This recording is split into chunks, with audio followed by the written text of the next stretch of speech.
What's going on, everybody? Rob A here, and today we're taking a look at the Jurassic Park Amber Collection, Dr. Ian Malcolm. He is part of the new 6-inch scale wave of figures from the Jurassic Park line, and I believe it is Jurassic Park line because it does have a Jurassic Park insignia here on the side, but it may change. I'm not sure, because I know the next wave is going to be Owen Grady from Jurassic World, of course, but underneath Dr. Ian Malcolm's name does say Jurassic Park to designate which movie this character is from, and it's a really decent representation of Jeff Goldblum, I guess. You know, as far as anything could be a decent representation of Jeff Goldblum. You do get a nice amber colored display stand here.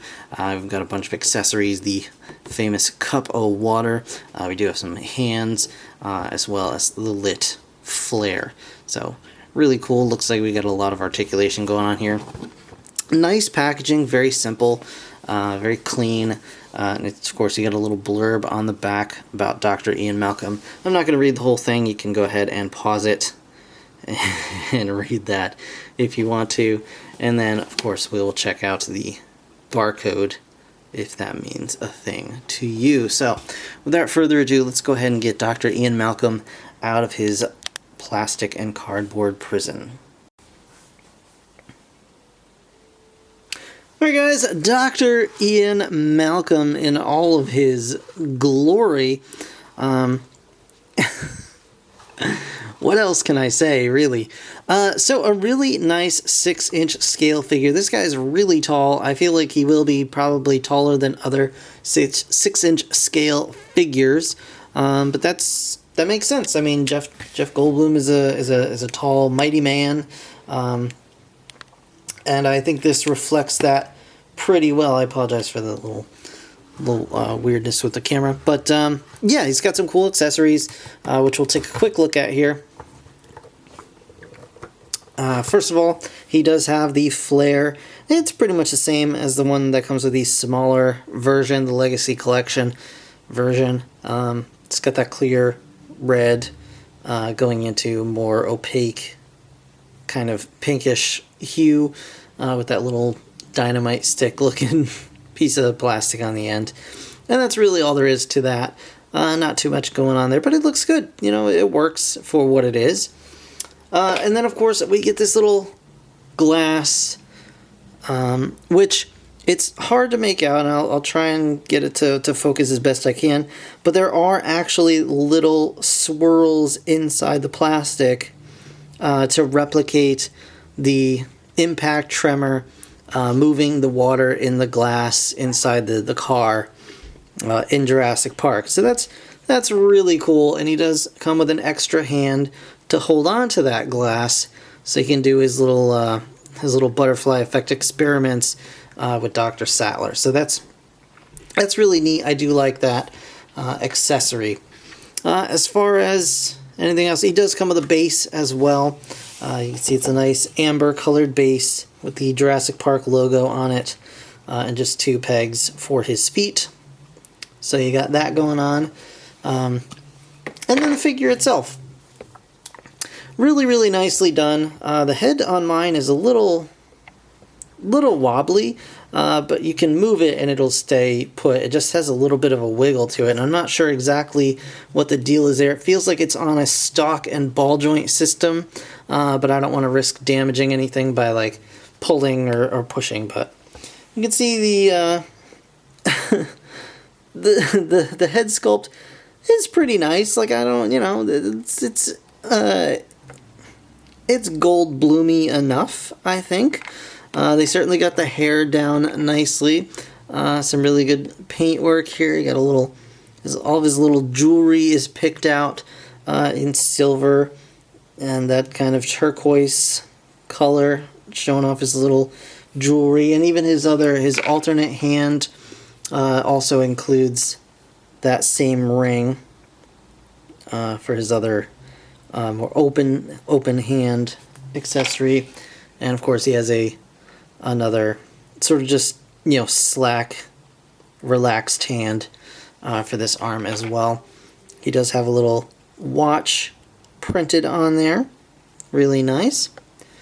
And Yeah, not too much. I mean, honestly, he's wearing all black leather for the entire for the entire movie, so there's not a whole lot they had to do as far as paintwork on this figure, which, you know, may have been part of why they went with him first, other than being just a fan favorite. But, you know, the fact that probably paint costs would be pretty far down. They did.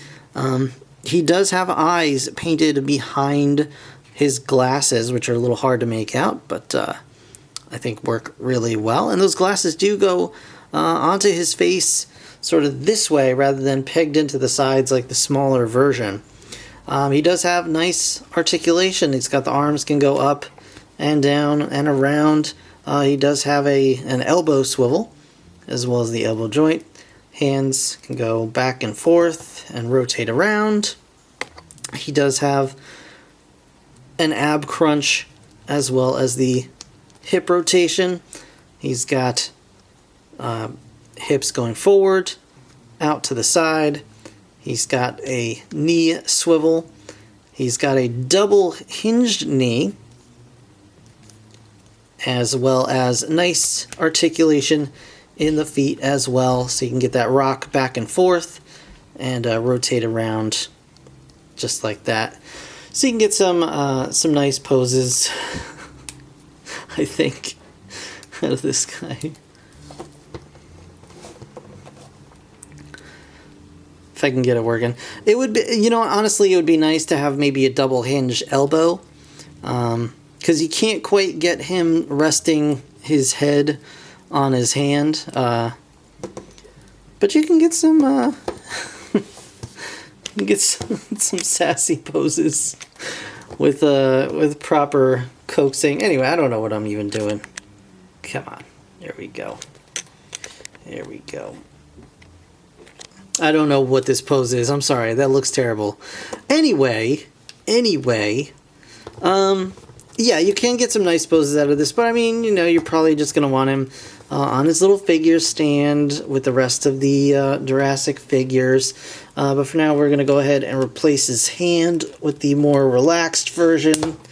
And that could be a little scary the first couple of times you do it. The hand just pops out like that and pops back in. Just like that, and it's much more natural looking. We'll do it the same on the other side. Do it off camera because I gotta pull at it like that. There we go. And so you've got very relaxed, smarmy looking Dr. Malcolm. And I just want to show off really quickly. Here he is with the Amberline Raptor,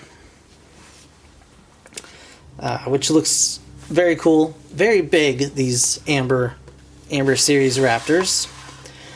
And just for kicks, here he is with the base Legacy Collection Ian Malcolm, if you want an idea of just how much bigger these 6-inch scale figures are.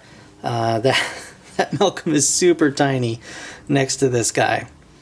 But all in all, yeah, a really solid figure. Well done. I don't know how much I needed a 6-inch Ian Malcolm in my life, but, you know, now that he's here,